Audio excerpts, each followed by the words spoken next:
Hare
Esi Bhakti Vedanta Swami Maharaja Prabhupada. Jai Vishnuvam Sabaralajita. Sto Devamrita Srimad Bhakti Siddhanta Saraswati Prabhupada. No Premanande.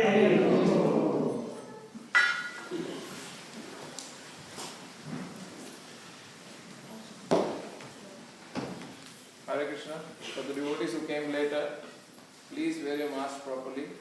If kids are sitting in the front and they can't wear mask, please go right at the back. Please cover your nose, mouth properly.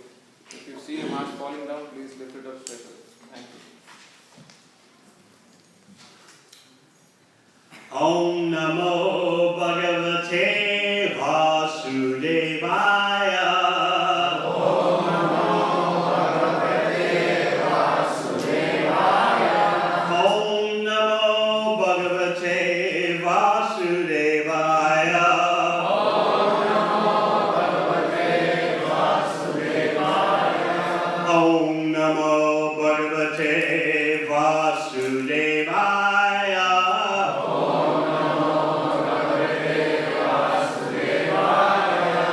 Srimad Bhagavatam, 6th canto, chapter 3. Yamaraj instructs his messengers. Text 13. Yes, 13?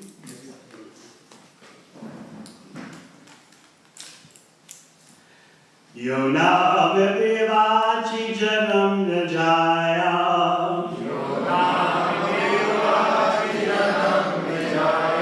Banati kantyam nivatam apirta.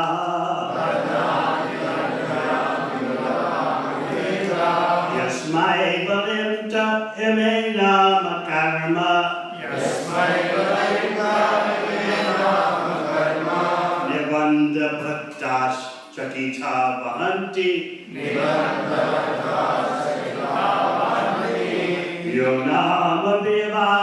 janam najaya. Vanati tantriyam vivatama virga. Yasmai balimta ime nama karma. Nirvanda baddha chakita bahanti. Yo nama vivachi janam najaya. Vanati tantriyam vivatama virga. Yasmai balimta ime nama karma. Nirvanda baddha chakita bahanti.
Ihu, Namavi, by different names.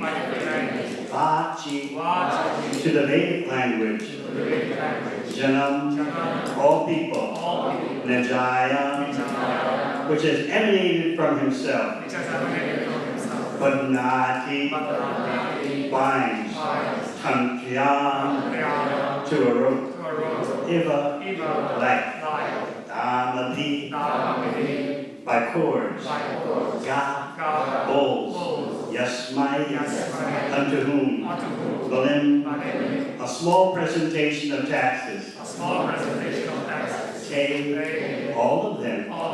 Ime, these. Nama, karma, of names and different activities. Nabanda, by the obligation. Vada, bound.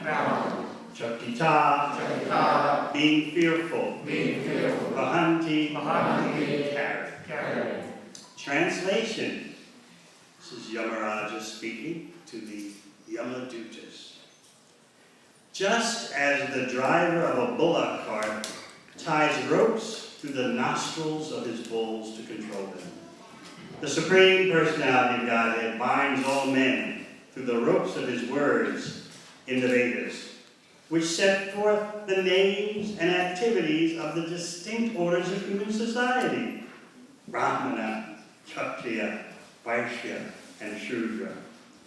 In fear, the members of these orders all worship the Supreme Lord by offering him presentations according to their respective activities. Purport. In this material world, everyone is conditioned regardless of who he is. One may be a human being, a demigod, or an animal, tree, or plant. But everything is controlled by the laws of nature, and behind this natural control is the Supreme Personality of Godhead. This is confirmed by Bhagavad Gita, where Krishna says, Maya Jaksena Prakriti Suyatesa Chara Charam. The material nature is working under my direction and producing all moving and non-moving beings. Thus, Krishna is behind the material machine, which works under his control. Apart from other living entities, the living being in the human form of body is systematically controlled by the Vedic injunctions in terms of the divisions of Varna and Ashrama. A human being is expected to follow the rules and regulations of Varna and Ashrama. Otherwise, he cannot escape punishment by Yamaraja. The point is that every human being is expected to elevate himself to the position of a Brahmana, the most intelligent man.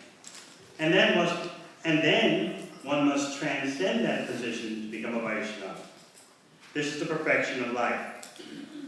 The Brahmana, Kshatriya, Vaishya, and Shudra can elevate themselves by worshiping the Lord according to their activities. Sway sway karman yabhirata samsiddhim labhate nava. The divisions of Varna and Ashrama are necessary to ensure the proper execution of duties and peaceful existence for everyone. But everyone is directed to worship the Supreme Lord, who is all-pervading. Yena sarvam idam tatam. The Supreme Lord exists vertically and horizontally, otam drotam, and therefore if one follows the Vedic injunctions by worshiping the Supreme Lord according to one's ability, his life will be perfect. As stated in Srimad Bhagavatam, Atapumbir Dvijashreshta Varnashrama Vibhagasha Swanushtatasya Dharmasya Samsiddhya Aditoshanam. O best among the twice born, it is therefore concluded that the highest perfection one can achieve by discharging his prescribed duties, dharma, according to caste divisions and orders of life, is to please the Lord Hari. The Varnashrama institution offers the perfect process for making one eligible to return home back to Godhead, because the aim of every Varna and Ashrama is to please the Supreme Lord. One can please the Lord under the direction of a bona fide spiritual master, and if one does so, his life is perfect. The Supreme Lord is worshipable, and everyone worships him directly or indirectly. Those who worship him directly get the results of liberation quickly, whereas the liberation of those who serve him indirectly is delayed. The words Namabhirabhachi are very important. In the Varnashrama institution, there are different names: Brahmana, Kshatriya, Vaishya, Shudra, Brahmachari, Grihastha, Vanaprastha, and Sannyasi. The Vak, or Vedic injunctions, give directions for all these divisions. Everyone is expected to offer obeisances to the Supreme Lord and perform duties as indicated in the Vedas. Om Jnanatimidandasya Jnananjana Shalakaya Chakshur Unmilitam Yena Tasmai Shri Guruve Namaha. Jai Shri Krishna Chaitanya Prabhu Nityananda Shri Advaita Gadadhar Shri Vasudeva Gaur Bhaktavrinda. Hare Krishna, Krishna Krishna, Hare Hare, Hare Ram, Ram Ram, Hare Hare.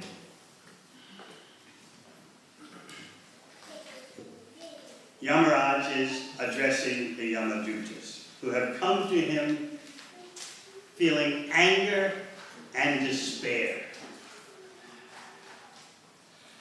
You may recall in the previous chapter that the Yamadutas were sure they had a clear-cut case. No confusion, no arbitrariness. There was no doubt Ajamil was a most sinful person, and therefore the Yamadutas were removing him from his body at the time of death to take him before the court of Yamaraj for judgment.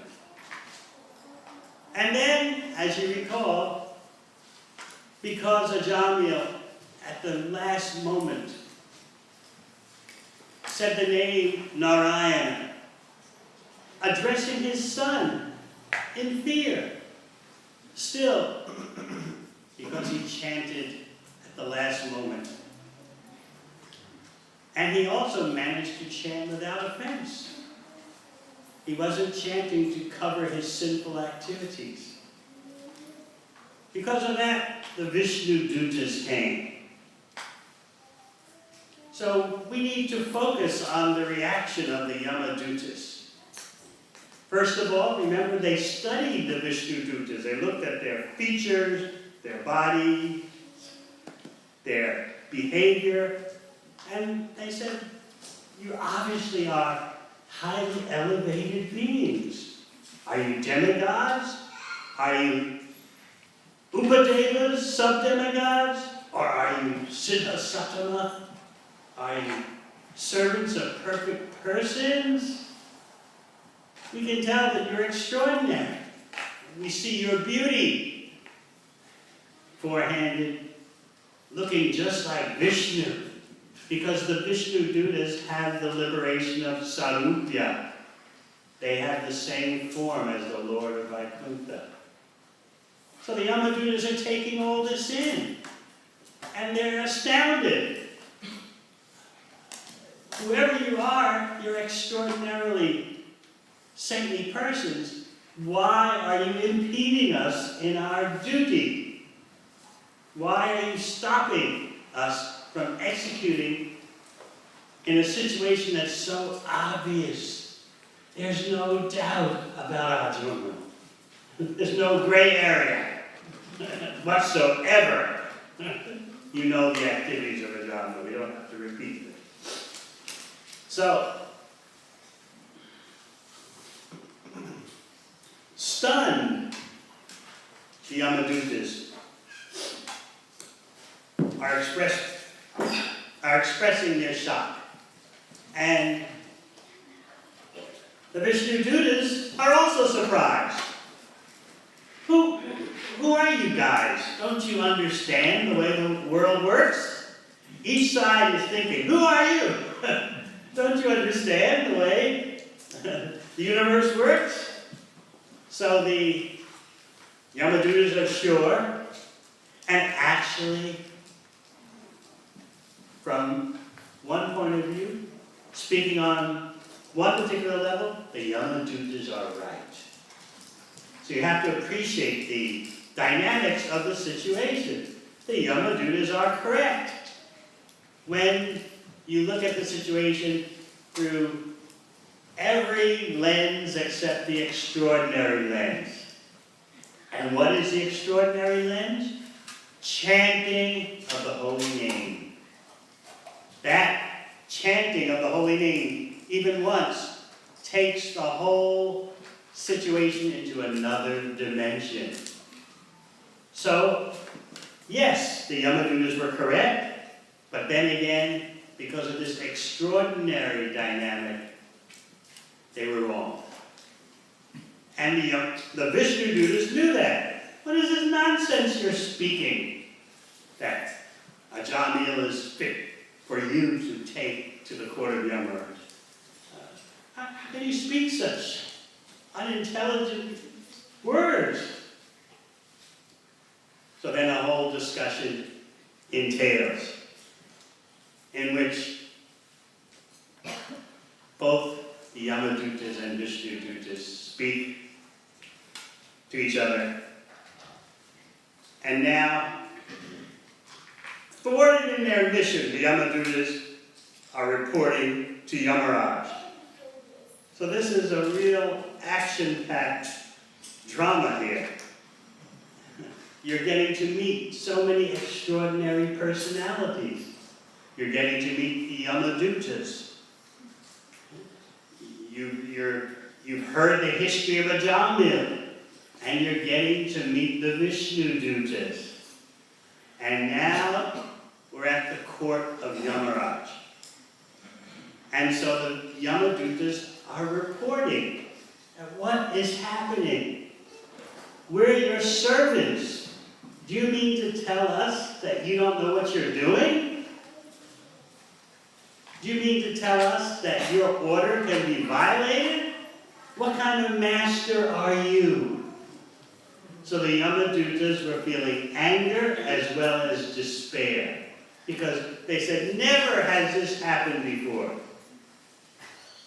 Again, we're dealing with something totally out of the normal, out of the reach of the ordinary Vedic injunctions.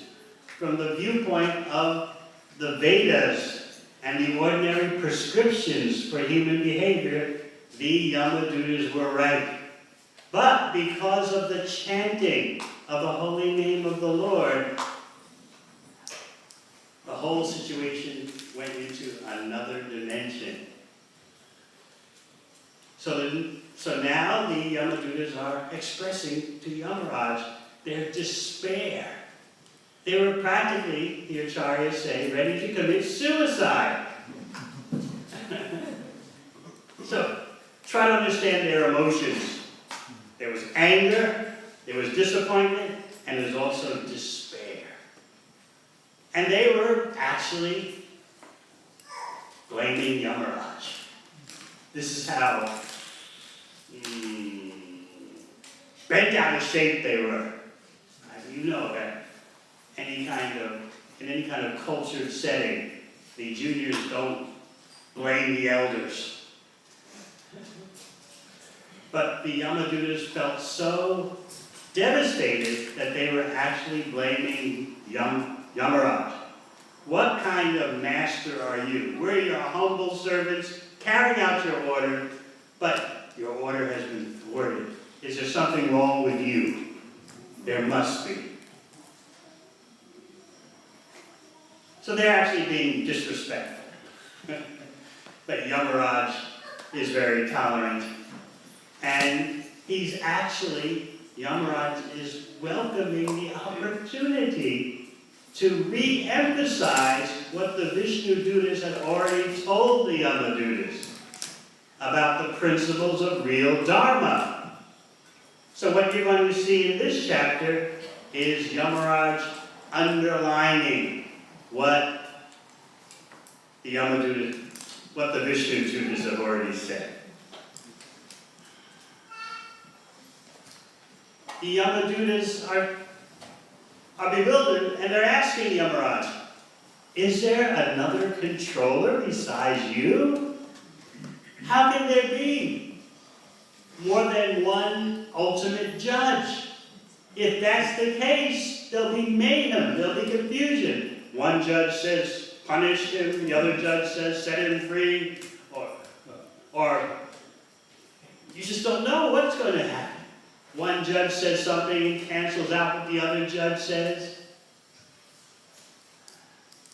How do we know what's up and what's down? There seems to be more than you, Yamaraj. You don't seem to be the ultimate authority.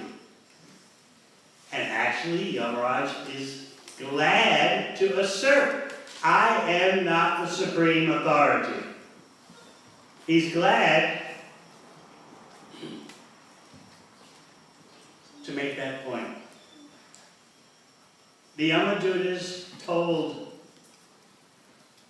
Yamaraj that this Ajamil chanted the name Narayana. Oh, Yamaraj was so happy for this, because rarely in his work, in his service, does he get to hear someone around him saying the name Narayana. Why? Because he only deals with sinful persons, and they don't say Narayana.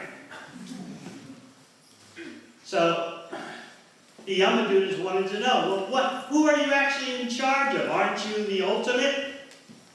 Which is not true. First of all, Yamaraj is not the Lord of all living entities. He's the controller of the destiny of only human beings, and then again, only human beings that are able to discriminate between right and wrong. There can be very uncivilized, savage-like human beings who have no consciousness of what is barbaric and what is not. So Yamaraj is in charge of those human beings who are able, who have the consciousness to discriminate between right and wrong. And among them, you see it narrows down even further. Among them, Yamaraj is in charge of the human beings who can discriminate between right and wrong and who are sinful. So Yamaraj explains to his servants, I'm not the ultimate. I'm glad you brought this point up. It's hard for us to understand the Yamaduta's condition, yes? Why were they so hung up on this? But they said, never has this happened before. They never have come across a situation where someone chanted the name Narayan right at the last moment and therefore was exempt. A sinful, horribly sinful person, exempt from being taken away to the court of the Maharaja.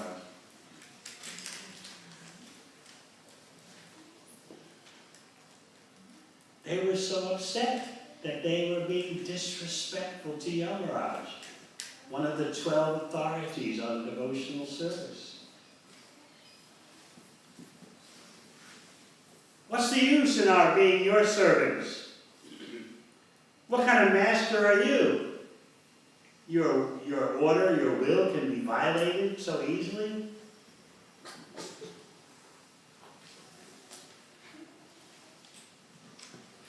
So Yamaraj is explaining about the ultimate authority that everyone is subject to, the Supreme Personality of Godhead. So he says, he gives the example of a driver of a bullock cart who has put ropes through the nostrils of his bulls to control them. We don't like that applied to us, do we? We want to be free. We want the Supreme Personality of Godhead out of our life. We're like rebellious teenagers who want the parents off their back. Of course, none of our teenagers are like that, I know. We don't want to acknowledge the presence of supreme authority. We don't want to feel like bulls with a ring in our nose and a rope attached to it. And of course, it is true that at the end of Bhagavad Gita, Krishna tells Arjuna, Yatesh Jasi Tata Kuru. Think about what I've said in this whole Bhagavad Gita. Deliberate upon it and make your choice. And this choice reality confuses so many persons, even devotees. Why doesn't Krishna just force me to be Krishna conscious? We've gone over this many times. Krishna is the supreme enjoyer. He knows how to get the best love. You don't want forced love. Why should Krishna have forced love? So he has a whole system for bringing about the revival of our voluntary choosing of Krishna.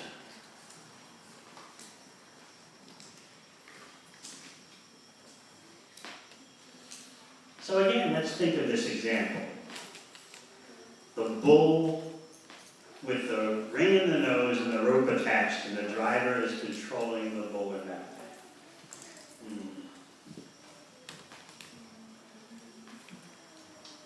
The verse tells us, in fear, the members of all the orders, Varnashrama, out of fear they all worship the Supreme Lord by offering him presentations according to their respective occupational activities.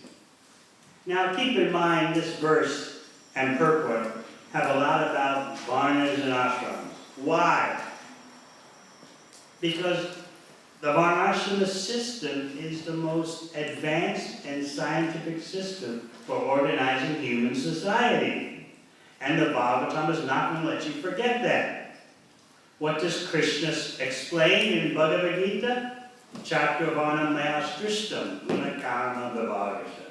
Krishna says that he created this material system. It is a material system, but it's created by Krishna. So knowing this information, you can look at the whole history, recent history, past 2,000 years of human affairs, and see how they are failing at coming up with a kind of social organization that satisfies everyone, purifies everyone, even just keeps everyone peaceful. They can't do it. We look at the world today, and you know, environmental crises, political crises, war always breaking out here, there. People are disturbed about this, disturbed about that. The Bhagavatam will teach you that human society is a failure unless it adopts the actual system of social organization created by Krishna himself. We like to forget that. But more and more, the realities of today are pressing us to understand. Human society is off track. We may be hoping, oh, just give me and my family a little peace and prosperity. Just let me and my family have our home in the suburbs, have our 2 cars, have our property investment, maybe even have our own business, our own enterprise, get a little respect from our parents back in India and our relatives, and well, we'll be satisfied with that. Why can't the world just let us have those things? But more and more we're seeing the world is troubling everyone. There's nowhere to run, nowhere to hide. The fact is that human society is neglecting to understand what is their real aim. In the second canto of Bhagavatam, at the end of one chapter, Shukadeva Goswami tells us that material enjoyment is a polluted aim of life. That sounds very severe, doesn't it? You would say, well, we don't want gross material enjoyment, but what's wrong with a little bit of refined, cultured material enjoyment? But Shukadeva Goswami tells us the whole package is polluted. And because of that polluted aim of life, human society is off track. So let's go back to the example of the animal with the ring in the nose pulling the cart, and the animal's controlled by the cart driver. This is fear. The animal is pulling the cart because of fear. The animal doesn't want to be beaten. And also the animal hopes for some reward. You know the example Srila Prabhupada would often give about the creature pulling the laundry cart. The laundry cart is loaded up with laundry, and the creature is pulling it. Why? So that at the end of the day, the creature can get some grass. And the creature doesn't have the intelligence to understand. There's grass everywhere. Why do you have to pull the load all day just to wait at the end of the day to get some grass? We don't like to be compared to that, do we?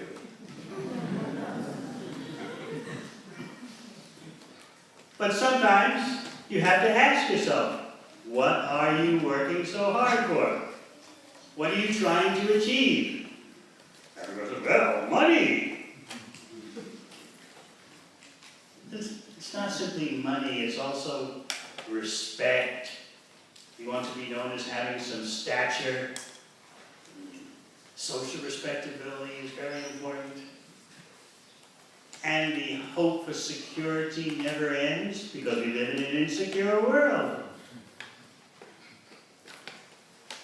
Or sometimes, and I've heard it, don't shoot the messenger, but I've heard that sometimes spouses bury themselves at the workplace so they don't have to come home early. Have you heard that? No, all right. I've heard it.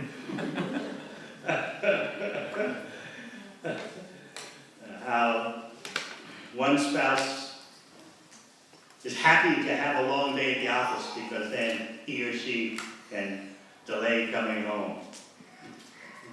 And for many persons these days, without taking into account COVID and its remote working, many persons before that had their work become their home.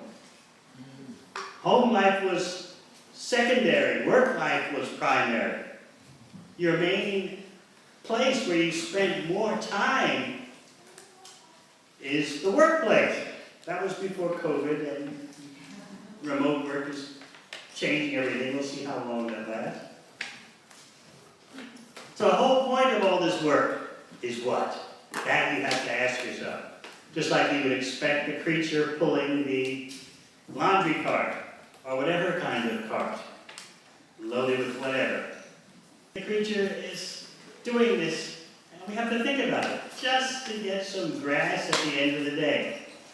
At the end of the day, the cart driver says, okay, whether it's a mule or a donkey or whatever, now I'll untie you from the cart, and I'll tie you to a stake in the ground, and you'll be able to nibble on some grass.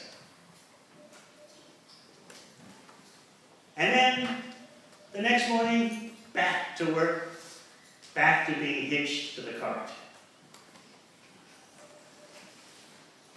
The creature is fearful. If I don't do this, I won't get grass at the end of the day. The creature doesn't know. There's grass everywhere. So how are we like that? We're also operating under the fear of controllers above us, controllers at the workplace, controllers in the government, controllers in the tax office. Just like the bullock has fear, and therefore the bullock pulls the cart. Similarly, we have fear. We have a ring in our nose. There's a rope there. So Yamaraj is educating us into the realities of material existence and how real human progress is to elevate yourself. as Prabhupada writes in the purport. The point is that every human being is expected to elevate himself to the position of a Brahmana, the most intelligent man, and then one must transcend that position to become a Vaishnava. This is the perfection of life.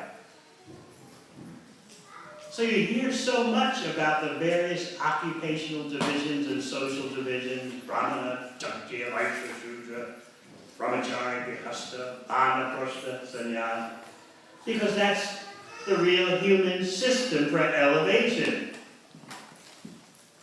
But we've forgotten that due to ignorance, and we've constructed a human society that prides itself on material advancement as the goal.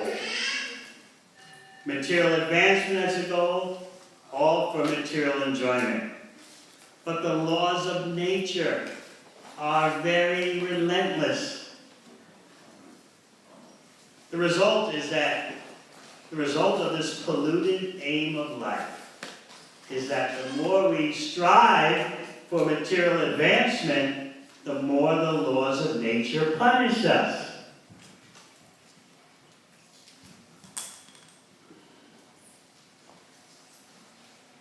This is the system, because human society is off track.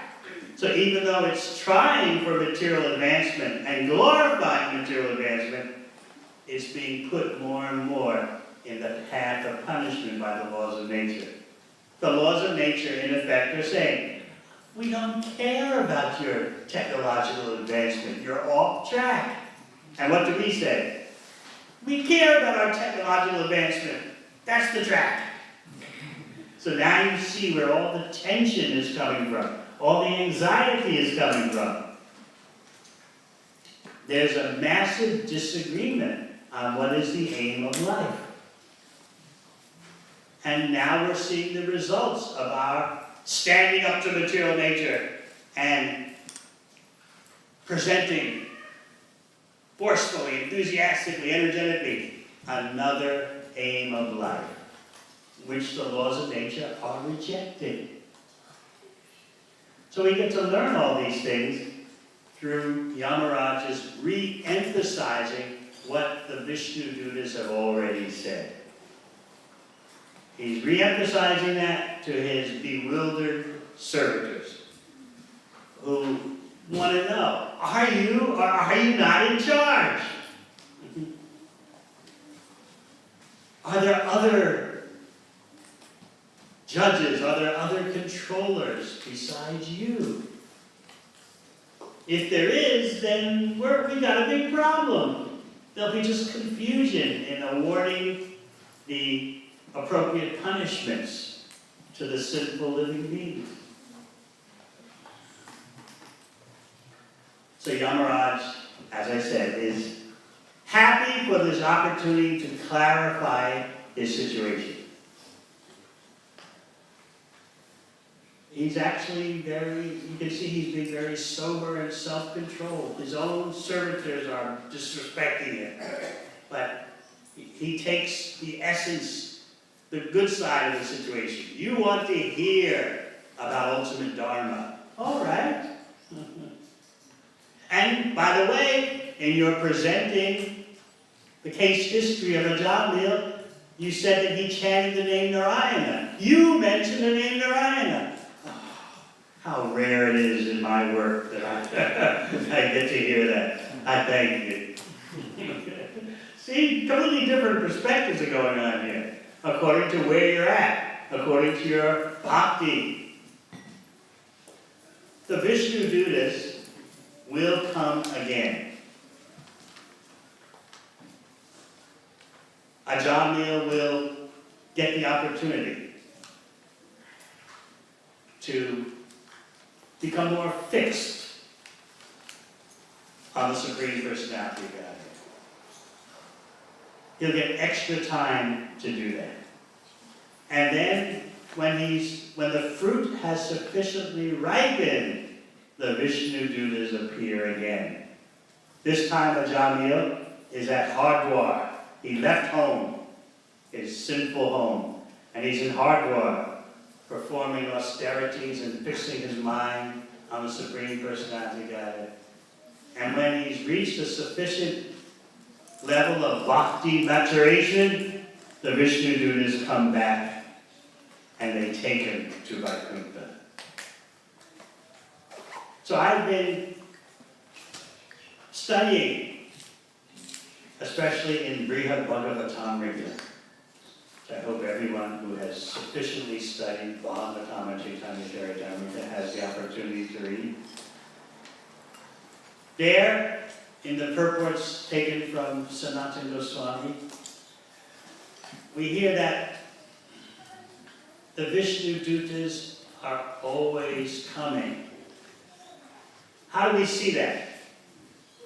The devotee in Brihad Bhagavatamrita who's traveling both the material and spiritual worlds, his name is Gopa Kumar, he comes out of the material universe. He passes through all the coverings of the universe, and he gets to the abode of liberation, known as Mahakala Pur.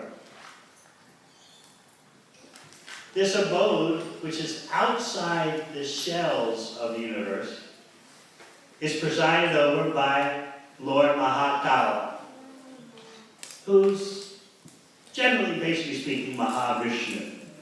But most of those who go to this abode of liberation, it's not Vaikuntha. Most of those who go there, they're blinded by the impersonal Brahman, by the effulgence.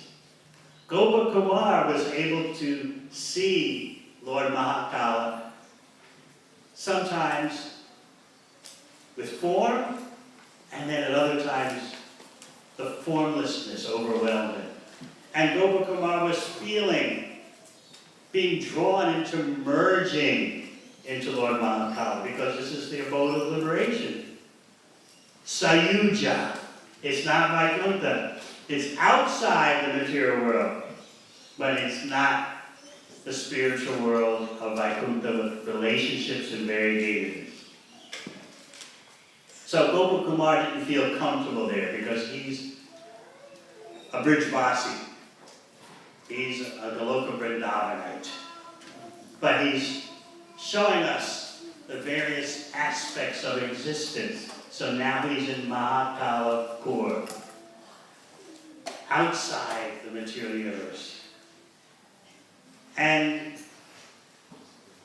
the Vishnu Dutas come there.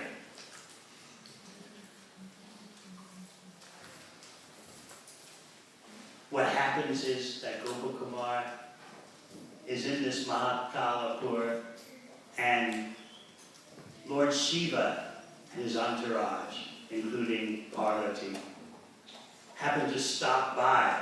They're going from Shivaloka, which is outside the material universe.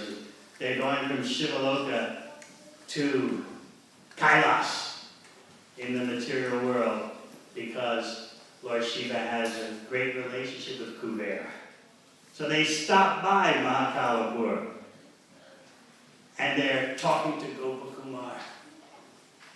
And while they're talking to him, they hear these sounds, these extraordinary sounds, which herald the arrival of the Vishnu Dutas. So Gopa Kumar sees the Vishnu Dutas, and he's overwhelmed with attraction. Who are these beings? Where are they from? I want to go to where they're from. But then, because he's a Vaishnava, he collapses on the ground with humility. I'm not fit to go to where these personalities come from. I want to go, but I'm not qualified. So then, Parvati has Ganesh, who's part of the entourage, Lord Shiva's entourage, explain to Gopa Kumar who these personalities are. So Ganesh starts to explain, these are the Vishnu Dutas. And Ganesh points out to Gopakumar, we're outside the material universes, but look, you can see countless unlimited material universes. From our vantage point, you can see that because we're in Mahakalapur. We're outside the material creation, but we're not in Vaikuntha. But in this in-between zone, we can see the Vishnu Dutas at work, doing their service. They're entering every universe. You can see that. They're doing that to aid any devotee who has at least once chanted the holy name. Even just a reflection of the holy name, just once, the Vishnu Dutas are always ready to help.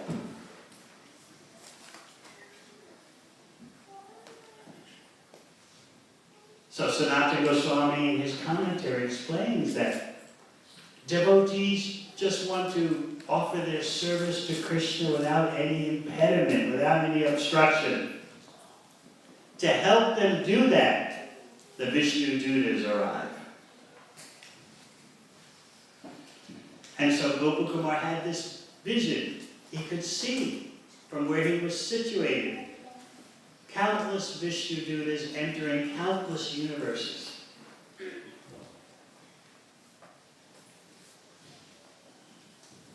And the universes were of different sizes, therefore presided by Brahmins, by Brahmas, who had different amounts of heads. In a small universe like this, the Brahma only has 4 heads, Chaturmukha Brahma.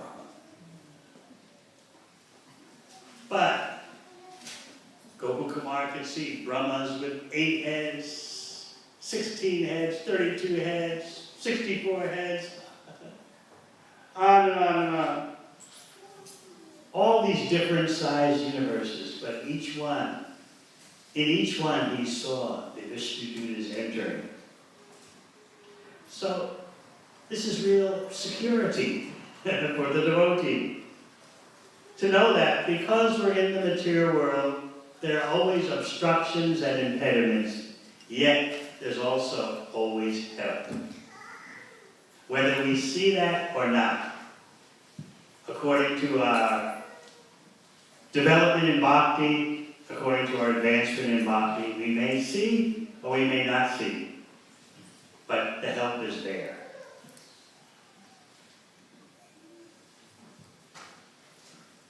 So these Vishnu Dutas are going to tell Gopakumar, you actually don't belong here. You know that. You don't belong in Mahakalapur. It's the place for impersonalists, tapasvis, mystic yogis, who don't understand the ultimate goal of life is bhakti, even though they're free from material existence.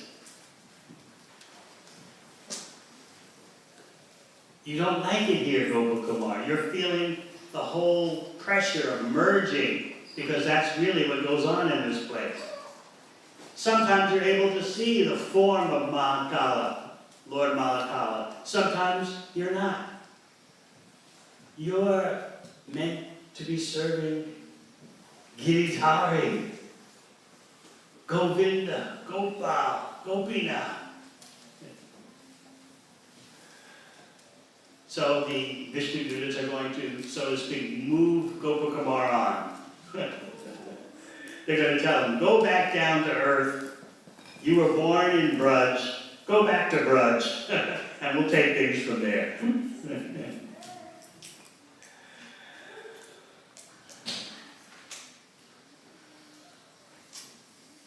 So we should think how it is that by steadfastly engaging in Krishna's service, there's always help for me, even in situations that look very bleak and full of despair.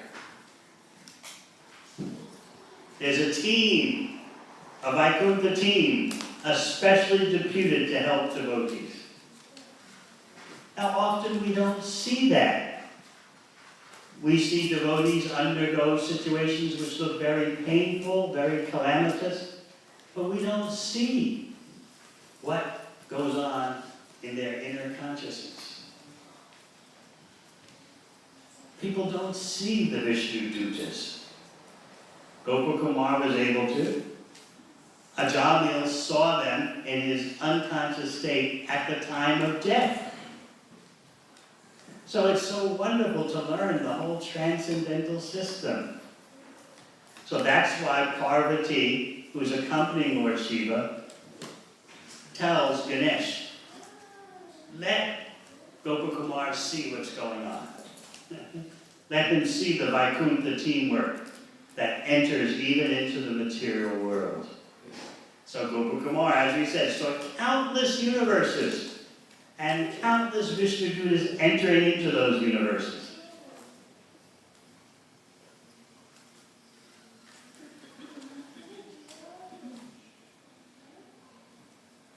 One last point about fear. We discussed how it's not only the bullocks that have a ring in their nose, and the rope, and the driver, and the bullocks are operating under fear. Conditioned souls also have rings in their nose with ropes attached. And you have your Ishwars above you, your mini Ishwars. And you fear them. Well, you say, I'm not afraid. Just because I have a boss, or I have a government over me, or the tax department, I'm not afraid. I don't feel fearful. But you see, you're complying. And you're complying not out of love. That's fear. Do this or else. So you have to think about these situations deeply. Yet, although we're submitting to so many systems of control out of fear, we resent the authority of the Supreme Personality of Godhead. We like to feel, I'm an adult. I don't need any childish sentiments that there's some kind of supreme chaperone or supreme security agent monitoring all my movements. We have this notion, and I'll mention it just briefly. We have this notion that there's such a thing as free, uninhibited, non-reactive material happiness. No reactions, it's just something that exists as a pure substance. Material happiness, material gratification. If I can just get it. We don't understand it's like tar.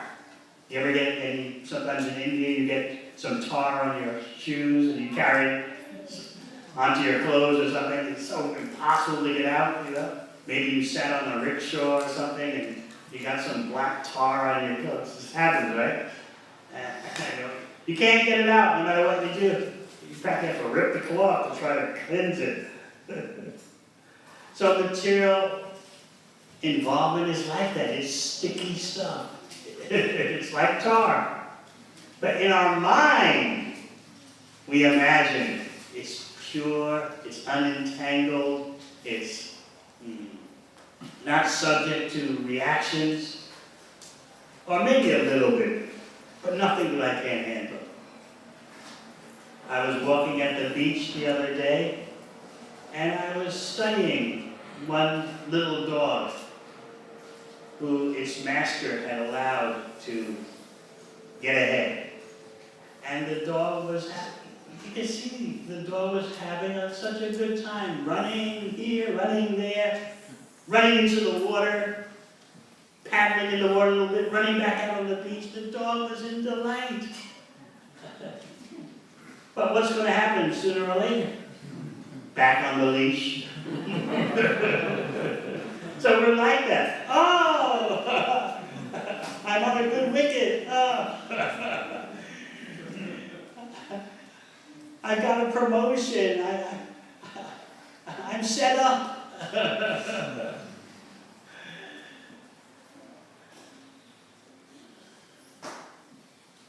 So you look at the little dog and you know this dog is an illusion. Just because the master let the dog off the leash for a few moments and the dog is so happy prancing on the sand and jumping in the water and going back out of the sand and going in the water. I was watching. I was thinking, this is what we're like in material existence. Just a few seconds of so-called exhilaration, so-called good times, and we become so proud, right? We become so attached. We forget that everything is subject to control, especially material happiness. It's all bound up. It's all constrained, tied up. It's all reactive, meaning subject to reactions, coming from reactions and causing more reactions. So how do you drive this point into your head? It takes knowledge to dispel the ignorance that is covering us. This is why Krishna says in Bhagavad Gita that transcendental knowledge is like a boat that can carry you across the ocean of material existence. You have to know what's going on. You have to know what you're doing, and that takes knowledge. Otherwise, the illusion is so blinding. Just like this little dog at the beach. That little dog, I could see, he or she knew, oh, this is great.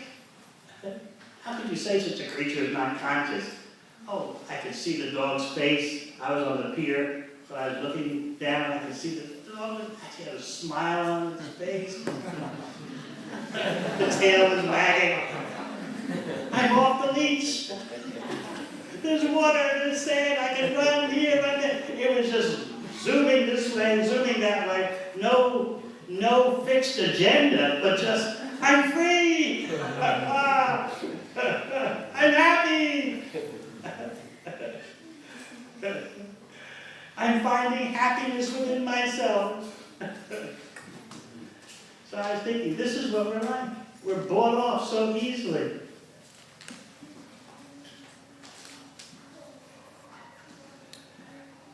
So we're so fortunate to have this Srimad Bhagavatam knowledge. And you're hearing directly from Yamaraj, who's clarifying the situation to his faithful servitors who are angry, full of despair, and even contemplating suicide. All right, any questions? Yes? Should devotees or Vaishnavas be expected to engage in Brahminical activities? Because Prabhupada says in the purport that the point is that every human being is expected to elevate himself to a position of a Brahmana, then transcend to a Vaishnava. Or sometimes people will think we should be expectant to engage in the Brahminical kind of activity eventually, whether it's their nature or not. Everyone is offered the opportunity to elevate themselves.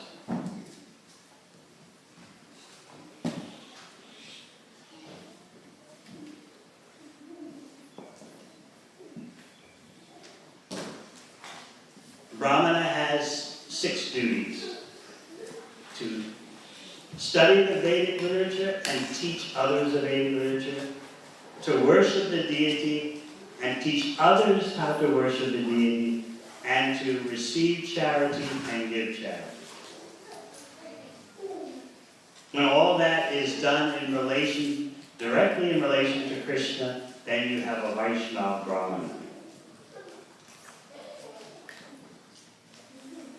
So Prabhupada, in this sentence you pointed out, where he writes, the point is that every human being is expected to elevate himself to the position of a Brahmana, the most intelligent man, and then one must transcend that position to become a Vaishnava. This is the perfection of life. He's talking about a gradual process, which may take more than one lifetime. But the special dispensation in the age of Kali is chanting Hare Krishna.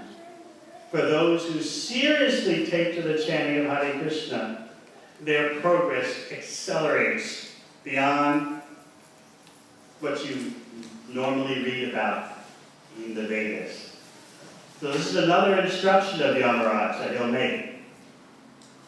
That the Vedas and their flowery words of punya, pious activity, elevations of the heavenly planets,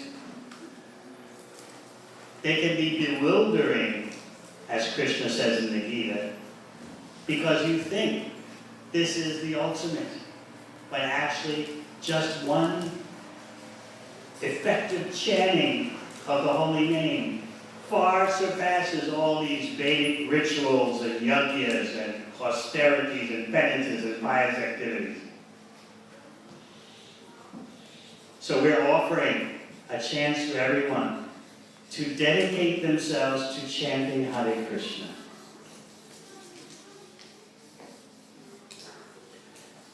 This is another point that the Vishnu Dutas told Gopakumar. They told him, just give up all this Vedic ritualistic lifestyle. Not that he was doing that, but they were just speaking each other. Give that up. Give up Mahakala Pura. Give up this abode of impersonalists. And just focus on the holy name. Not simply focus on the holy name in a mechanical way, but focus on the holy name for reviving our intimate relationship with Krishna. So there's a difference between just mechanical chanting and chanting with preeti, with affection. So we're aspiring to chant with affection.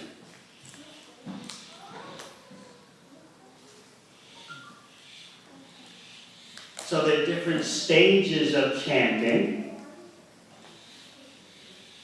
In the beginning, you chant your 16 rounds because you must. Hopefully everyone chants their 16 rounds, but we know that there are cases where that doesn't happen. But without that duty stage of chanting, in which you do the prescribed quantity, what's the question of quality? First, there must be the integrity of chanting according to your vow. All the 6 Goswamis of Vrindavan chanted according to vows. They didn't chant as much as Haridas Thakur because they were busy writing books. But they chanted a fixed number. So for us, that fixed number must be there as evidence of integrity. We chant according to vow. And that integrity of fulfilling the vow is part of the quality. As once you properly execute your prescribed quantity, the minimum quantity, once you have that kind of quality, then you can proceed for deepening the affection. So sometimes devotees make the mistake of thinking that chanting according to their vow, minimum 16 rounds a day, has nothing to do with quality. That's not so. No. First, there must be integrity, honesty.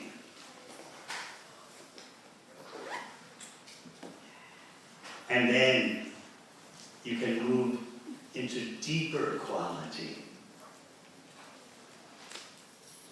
which is chanting, calling out to Radha and Krishna for their service. Anything else? Yes? You mentioned about how there's a work of the teamwork with engaged in helping. You explained about how there's a work of the teamwork is engaged in helping us. Is that help referring to the end of life, or is it a day-to-day basis help? Whenever they want. They're not restricted to just coming at the end of life. Just like when Krishna says in Bhagavad Gita, Janma karma chame divyam evam yo veti tapata chapta dehum punar janma naiti mameti sorjuna. If you understand the transcendental reality of Krishna's appearance in this world and his activities, if you know that science accurately, then chapta deham, upon giving up the present body, you don't take another body, you go to Krishna. So this is emphasis. This verse is emphasizing the last stage of life. But it doesn't mean that you have nothing to do with Krishna before then. It's just Krishna's emphasizing the last moment. Chakta deham punarjanma. Mameti, you come to me. But that can happen during life also in the particular body. So it's not that the Vishnu Dutas are restricted to coming only at the time of death. So Ganesh was showing Gopakumar, because they're outside of the material universes. He's showing them. He's showing him. Look at the Vishnu Dutas entering all these countless universes to help Vaishnavas. In fact, to help anyone who has even just chanted one time, and even just a reflection of chanting. It's amazing. It's an extraordinary cosmological vision. Anything else? Yes. Hare Krishna Maharaj. My question is like, so I heard in lectures that if the devotee doesn't perfect his life in devotional service, he comes back in a past family, and then the devotee perfects his life, goes to Krishna Loka.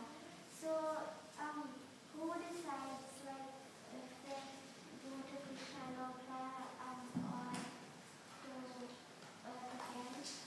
So she asks that she knows Bhagavad Gita, Shuchinam Srimatam Gehe Yoga Brashta Pujayate, that devotees who somehow that don't complete their progress in this lifetime, they take birth in the family of Shuchi, Brahmana family, or Srimadam, wealthy family. So she asks, who decides if someone takes birth in that situation, or they go back to God?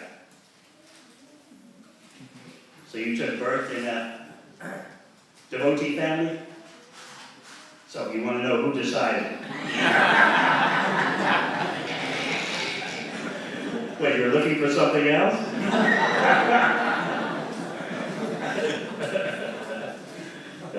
You want to be born in a wild family? Okay. The child doesn't even know who his father. Krishna's in the heart. As he says in Bhagavad Gita, Ishvara Sarvabhutana Hrideshe Arjuna Tishtati. I'm in your heart, I'm directing your wanderings. So, Yamaraj doesn't have anything to do with those who have engaged even in a little bit of devotional service. So Krishna sends them to their appropriate destinations, whether in the family of pious persons or wealthy persons, or family of devotees. Which one were you? Pious, wealthy, family of devotees, or all three? Family of devotees, okay. They're billionaires in bhakti, right? That's Krishna's arrangement. So you have such a glorious opportunity. I've heard that children of devotees don't like to be told, you have such a glorious opportunity. They feel the pressure on them. Have you heard that? She says yes. Thank you for your honesty. I want to live my life. I know you won't say that, but often children of devotees say to their parents, you went through material life first and then came to bhakti. Why can't I do the same? Yes, you've heard that? Yes, he says yes. So they don't like to hear that. Oh, and you're glorifying them, you're trying to encourage them. Oh, you have such a wonderful opportunity. You must have done so much devotional service in your past life. Oh, if only I could have had such an opportunity. They don't like hearing that because it feels like pressure. So yes, it's a strange world. So again, in answer to your question, Krishna is in the heart. He's directing the wanderings of all living entities, especially of those who've done some service, even if that service is incomplete. They didn't complete their bhakti in one lifetime or the previous lifetime. Just look at the chances that Ajamil is getting. Instead of going to the court of Yamaraj, he gets a second chance to fix his mind more on the Supreme Personality of Godhead. And then, when the fruit is ripe, the Vishnu-dutas come and they take him back to Vaikuntha.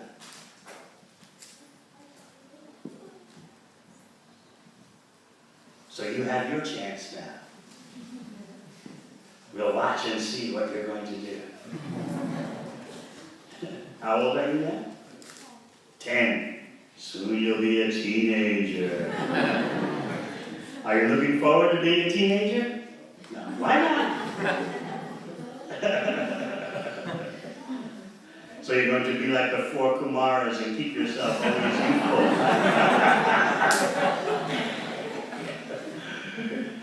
Anything else? Way in the back. Hare Krishna Maharaj, thank you so much for the lecture. Maharaj, I heard so much of the mentioning of Yamdutas who are servant of Yamaraj, and Vishnu who are serving Lord Vishnu. So I'm just curious, is there anything mentioned about Krishna or something like that? What was the last part? Is there anything mentioned about what? Krishna Dutas. Servants of Krishna. So how is that? Vishnu-dutas are for Vaikuntha. They have the liberation of Sarupya, the same form as Vishnu. You know about the liberations, yes? So they have that particular liberation. Going to Krishna Loka is slightly different. That's a special region. Under Krishna's personal supervision. So in Brihad Bhagavatam, when you read about Gopakumar going to the Loka Vrindavan, there are no Vishnu-dutas involved. He just appears there due to his pure desire. He appears in the forest of Braj, and then he hears the cowherd boys and Krishna coming from afar. And Krishna recognizes him. Oh, my long-lost friend. Anything else? Yes. Hare Krishna Maharaj, thank you for the wonderful class. I just had a question that Ajamila, before the time he was about to die, before also he must have chanted Narayana. So why did the Yamadutas have to come at his time of death? Because he must have chanted Narayana before he left the body. Time of death is very special. It's true that he was calling his son, Narayan, calling out to his son, and so that was all being, accounted for. And because he did it at the last moment of his life, that triggered everything. Because the last moment of life is very special.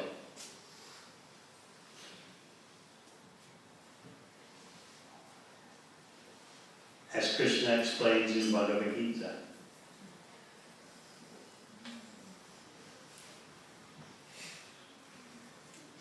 But for a devotee who is practicing bhakti, you don't have to wait till the moment of death for your going to Krishna, because devotional service is the spiritual world.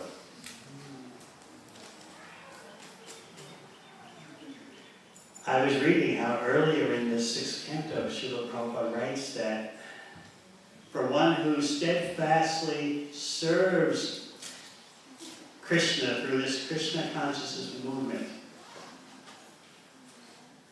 the perfection is already there. You're already in Vaikuntha. Just like when Prabhupada came to Melbourne, he said, this temple is not Melbourne for those who are simply acting for Krishna's pleasure. This is Vaikuntha. And then he went further. This is Goloka Vrindavan. So bhakti, devotional service, has that kind of potential.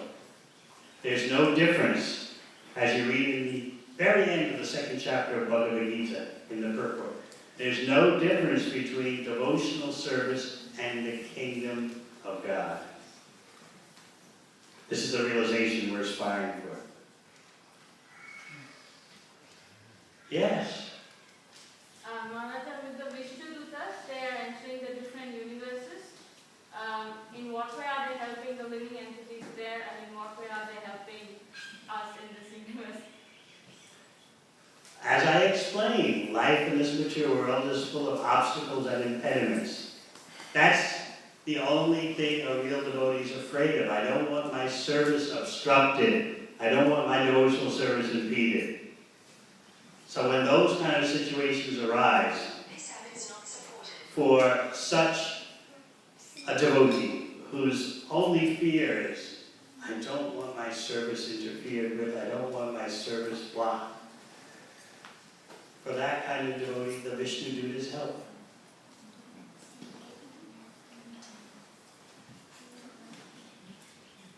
They help you to persist, to persevere, and rise above the obstacles and impediments that normally arise in this world.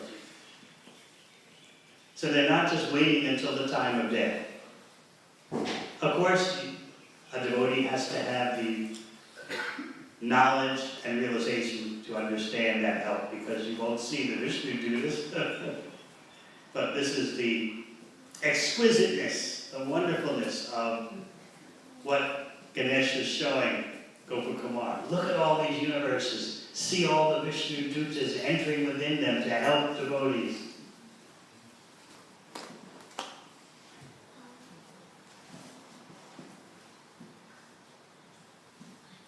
Yes? Maharaj, thank you so much for the nice class. My question is related to the question, like if a lot of people say that you had so much fun in your material life, now you are old lady, you are doing bhakti. So my niece and nephews, they say, let us enjoy. How can I help them? Everyone heard that? She was saying that her nieces and nephews tell her, you're an old lady, that's why you're doing bhakti. But previously you probably enjoyed so much, so let us enjoy also.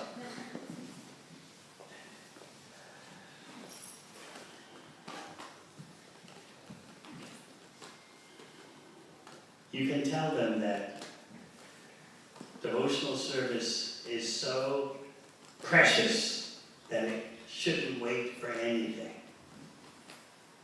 You should take the best immediately. And you can tell them whatever delay there was in your taking up bhakti, you regret. Why put off what is the best?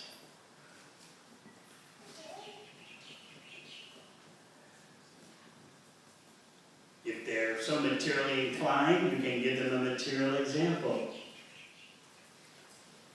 You're an 18-year-old, you're able to drive a car. Someone comes driving up in front of your house with a brand new top model Mercedes and says, here, this is yours. And what does the 18-year-old child say? Well, first I want to drive a junky car so that I can then build up appreciation for the Mercedes. Everyone will say, you're crazy. No one will do that. An 18-year-old driving a top-level Mercedes. Oh, it doesn't get better than this. That's what the teenager would think. But because of a lack of appreciation of the superlative nature of devotional service, someone could say like that. So the best we can do is show by our example, be patient, and have a sense of knowing that sometimes things take time. Don't expect just because they're in your family that they're going to be saints overnight. Thank you, sir.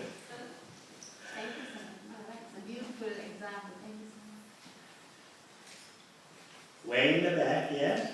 You'll have to speak very loud, or someone will have to repeat what you're saying because you're on the last row. Hare Krishna Maharaj, thank you for the wonderful lecture. As you're telling, as we try to accumulate more, material energy will punish us. And we will be listening and we will be reading the scriptures, and when it comes to practical, even we try to not accumulate, but mind goes there. Like after retirement, when you get old, you try to accumulate that. After reading so much and listening so much, why can't we stop at one point? Why can't we stop what? Accumulating, feeling insecure. Like, let us accumulate now. When we get old, like that time we can. You should accumulate. And what should you accumulate is the question. You should accumulate devotional service. Be greedy. I've got to have more service. Is there any way in my busy life I could add more devotional service? And there are 9 processes of devotional service.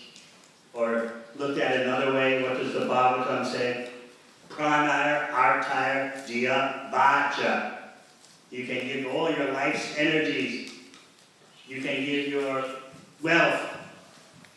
You can give your intelligence by always thinking how to engage people in Krishna's service. And vacha, you can give your words. That is what you should accumulate. So we need to understand what is real wealth. And keep our vision fixed on that.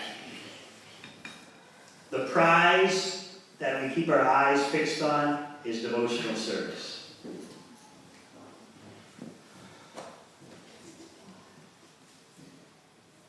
All right. Yes, last question. Maharaj, just continuing with that question, what does stop us from accumulating bhakti, even though theoretically we know this is what needs to be done, and then we still keep on accumulating material wealth only? Keep on accumulating what? Material wealth, even though we know bhakti is important. Go to work to give Krishna to yourself, to your family, and as much of the world as your resources allow. You like to work? Okay. Work to give Krishna. That will be the perfection of your work life. Otherwise, simply to go to work, just to go to work and sometimes don't even get more reward for your more work. What is the point? Always be thinking, how is Krishna profiting from what I'm doing? Krishna is the real employer. Feel the ring in your nose of acting for Krishna's pleasure. Don't make the mistake of acting as an independent enjoyer, thinking you're the maintainer.